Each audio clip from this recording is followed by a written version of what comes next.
Welcome to my vlog guys. For this video guys, mag-tutorial tayo guys about na-restrict ang atong mga profile Facebook account.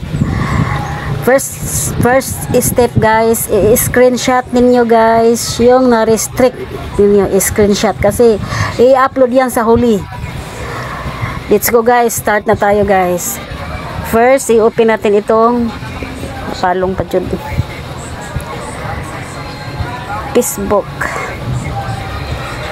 Tapos dito guys, pindutin. Tapos hanapin natin yung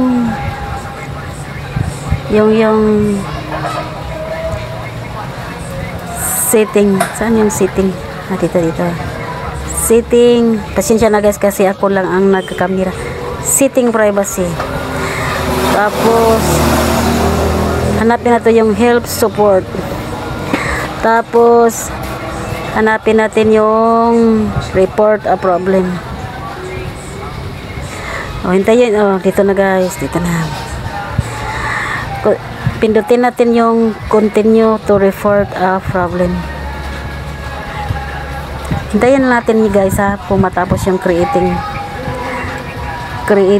report.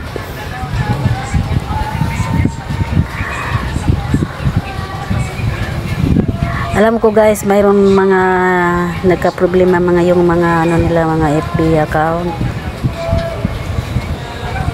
about restrict.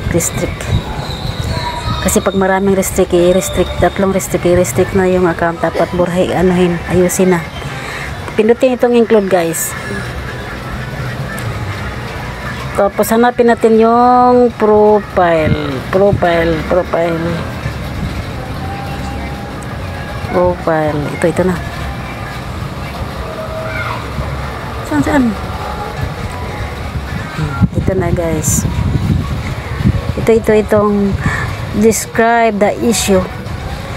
Ita-type niyo dito guys yung anong restrict kayo, ita-type ito. Dito ita-type niyo ha. Dito.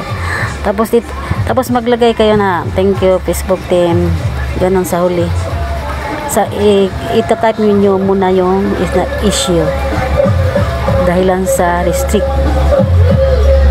na-restrict kayo sa sa sticker comment ganon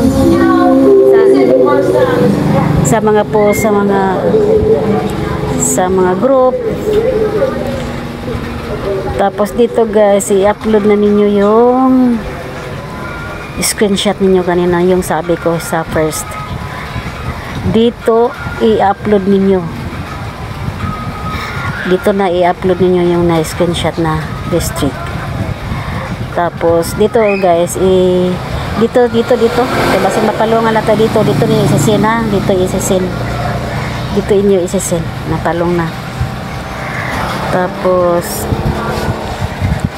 hintayin lang ninyo guys mga 5 days. I-check ninyo kung wala pa, uulit kayo ng paggawa. That's it guys. Thank you for watching kasi napapalong na ako lang na gano'n. Thank you for watching guys. Bye bye.